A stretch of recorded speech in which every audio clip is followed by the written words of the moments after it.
Hey everyone, today I'll be showing you the process of me making this thing that kind of looks like Slug Cat, maybe Slug Cat is a cat. And I'll also be giving some general tips for plushie making.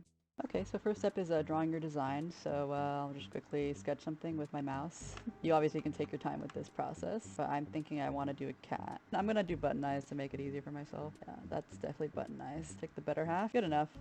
Just a sketch will do, you don't really need anything complicated unless it's obviously very detailed. Okay, so this will be the first thing you see. You're just gonna want to click general or outside. Always click X to delete the default cube. The first thing we need is our reference, so you do Shift A and then go to image and reference. You're not going to see this, but before loading the reference image, make sure you deselect align to view. It should be on the top right. If you want this guy facing the right way, you just go to the rotation and put it at 90 degrees. You might need to rotate it a bit more just to change it however you need. I like to have my reference image above the center line, so just like G and then that'll move it. But if I want it to move along an axis, I'll press Z, X, or Y. You can't see it, but it's moving on the Y.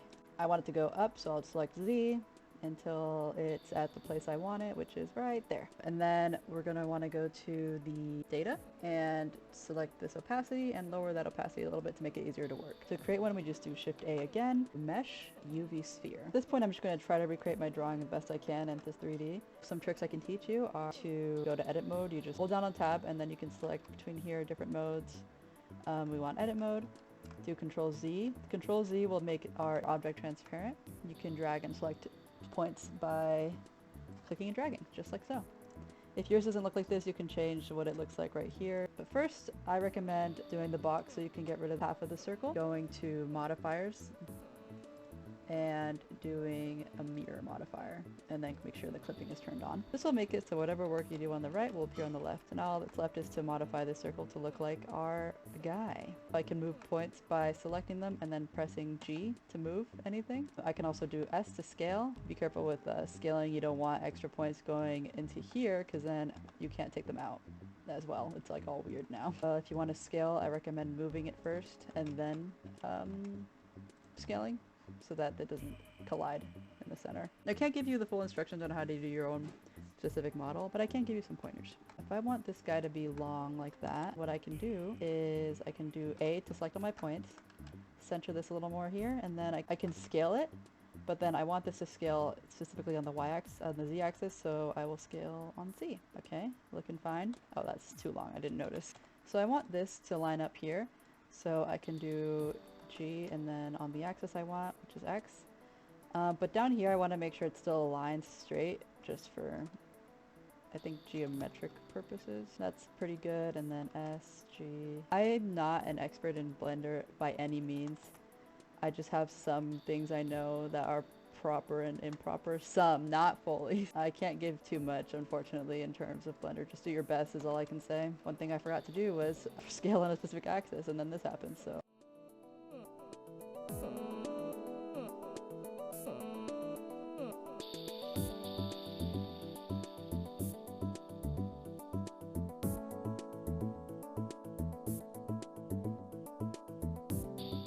Another quick tip I can give that I just thought of is that you can, if let's say I wanted to for some reason have this not be a button and just be an actual pattern, I can press K and then create some new points and then press enter and then that'll create a new shape. But of course you have to be careful about doing this on like a rounded shape. As you can see, it didn't come out exactly how I would want. Because after this you would go to edge and mark seam. And that's important later too. Another quick note, if you select a bunch of points and then you press E, you can extrude, and you can press S to scale it, G to move it around. Okay, another note, these points are pretty close to each other. If I don't remove them, then later when I triangulate, it'll create a crazy amount of shapes. I just don't like the way that looks. I don't know if that actually matters, but when points are close enough like this, press M and then merge them. Another quick note, if you want to align certain points on a single axis, you just click S, and then the axis you want, in this case I want Z, and then 0. And then see, it's all flat on the same axis. And you can press R to rotate it. Again, S to scale. Okay. Okay, another note, if you wanted to have an indent somewhere, like, I'm not going to add one here, but just to show you guys, let's say I wanted it in your ear, I could press I to inset. I think it's what it's called. And then I could press E to make it go in like that. Easy way to create an indent.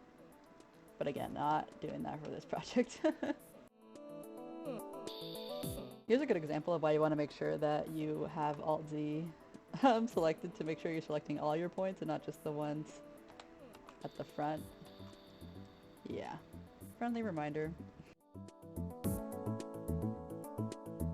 Realize I haven't been saying how I've been aligning my view this way. 3 is to go to the side of it, 7 is to see the top, and then 1 is to see the front. And then you can align these by using the rest of the numbers. Yeah.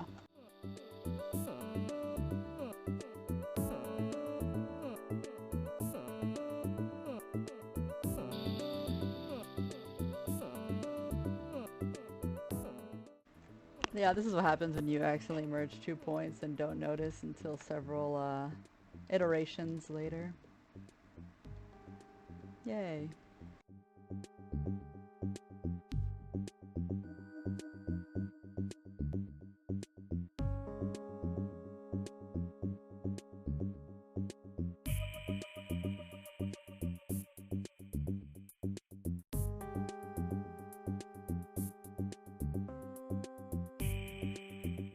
Okay, once you have your model all done, what you're going to want to do is start marking your seams. So as you can see, I already have one marked here, but what you do is you select the points that you think will be incredibly relevant when creating your plushie. Do seam points, so I'll probably want a seam in the middle here. And then once I have my point selected, I go to edge and then mark seam.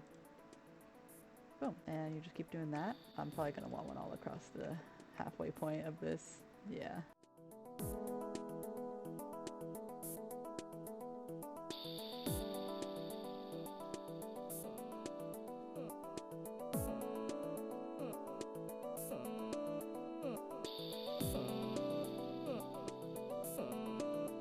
And there's another thing I like to do with the plushie making process, and it's I like to go inside here where there's holes, and I like to patch them up using a face. Because this is where I would want a piece of cloth to exist in my plushie anyways for separation of stuffing. So I want to make sure that they generate this piece for me too, because they won't. And then F. Oh. You want to kind of do it separately, especially if there's a curve, because otherwise it'll just overlay not very nicely. For this one, I think it's a metric enough where I can just, yeah, that's fine. Okay, once you're happy with your seams, you want to select all your points, go to UV, and then click Unwrap, and then go to UV Editing. Once you have something like this, you're going to want to select all points and then Control T to triangulate all your points. This is required for exporting to Plushify, which we'll be using. All right, then you can file, export as an object file because that's what Plushify accepts. So do that. Once your model is ready, you just go to plushify.net and then create a new project. Select the object file you just made. And then it says select the model positioned correctly on the table. So this seems correct to me. And then towards the right, it's this way. So your UV map might not always work here, especially depending on the complexity of the pattern. But mine was pretty simple, so it worked just fine. So we're going to use UV map for pattern. You can discard it if you don't like it, and then create the seams yourself. It doesn't do a perfect job. As you can see, I obviously don't want seams here, but it's no problem. I can just go to seams and select them, remove them myself, no problem. And I just realized I missed a seam here, so we're gonna add that. And this, if you don't want a symmetrical selection for some reason, you can also deselect that, but typically you will want one. Of course, except for asymmetrical details. One thing that I couldn't do in Blender that I can do here is I can see how well my seam is. So right here it'll tell you like when a certain seam that you made won't work well and won't create the shape that you're looking for by how red it is. For example, if I remove, let's say, I actually didn't want a line down the middle, was that point. So let me see if this is actually something I want to remove. Okay, see, it's telling me like, okay, you really want a line down the middle or else it's gonna not create a nice shape for you. It's not going to create the shape that you're trying to go for. So I don't really need a line all the way down the middle. I just need one around the top to give it some shape. So I'll just have it be that long. And then I don't really care if it's not fully, like if it's a little pink, I don't care. It depends on how exactly you want it. But for me, I'm not that picky. And I don't need this seam. I know I don't. There. Just a little bit up to the top to give it some shape. And again, I don't care if it's red here, I'm not that picky. The less seams, the less pattern, but that means also the more seams, the more shape.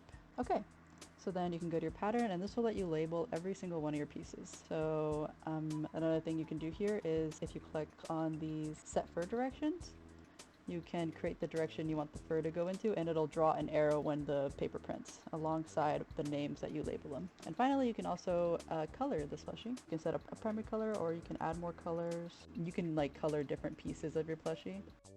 And this color that you name it here will also show up on the printed pattern.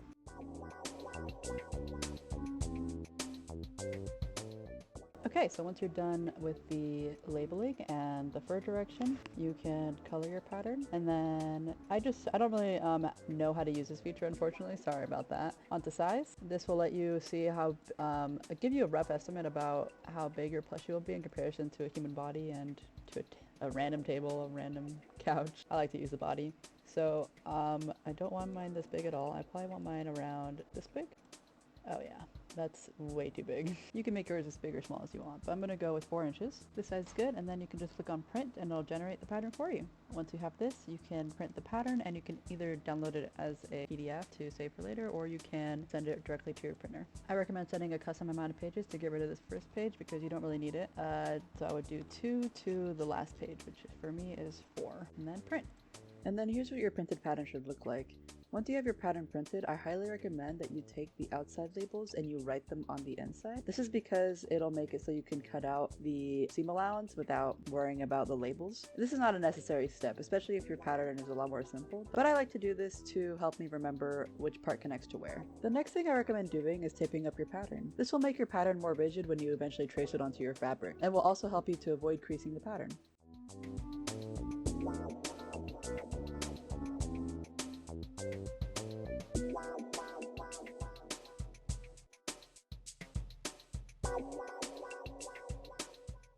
Before tracing out your pattern, make sure you check the direction of the nap. The direction of the nap means that when you brush the fur up, does it go against the grain or with the grain of the fabric? As you can see, when I brush it up here, it goes against the grain, which means it is not the direction of the nap. The nap is when you go with the grain of the fabric. When tracing, I recommend using pins and a foam cushion or whatever cushion you have. Sometimes I used to use a couch before I had a cushion. Right now I'm currently using my desk mat, which works surprisingly well. For tracing, I'm using a micron pen, but I highly recommend use a washable marker instead. I also recommend you label each side accordingly with the pattern on the fabric as well, and I recommend you label the splits as well.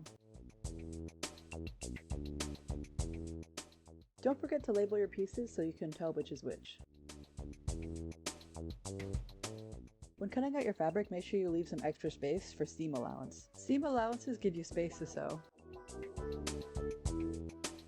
I use a sewing machine for these larger parts, but you can also just use hand sewing. When connecting your pieces, I highly recommend referencing your model on Plushify. It'll tell you what pieces connect to where a lot easier and make it make sense in your head. What I'm using here are called hemostats. They're really useful for stuffing and inverting plushies. For thin pieces like this, you can also use a chopstick. When you have separate pieces on your plushie, you typically want to include a separation on the inside of the plushie to ensure a separation of stuffing. I do this here by pushing in the separate piece, which is the leg, and then sewing my inner piece over the hole. Before I finish sewing it shut, I stuff it with polyester stuffing. Sorry if this part is confusing, this is one of the more complicated steps to plushie making. I might make another video and going into more detail on this and other plushie stuff later on if people request it.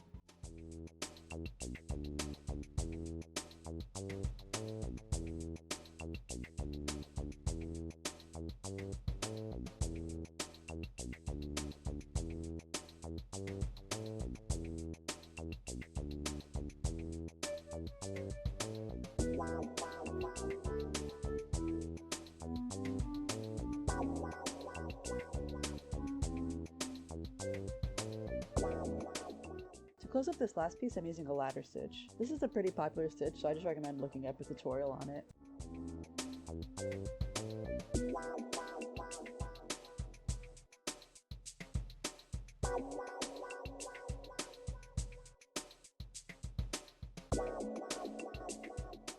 And there it is, all sewn up. There's only one last step here. As you can see at the bottom, it doesn't exactly look like the legs that I have in the image. So in order to get that shape, I'm going to have to do something called thread sculpting.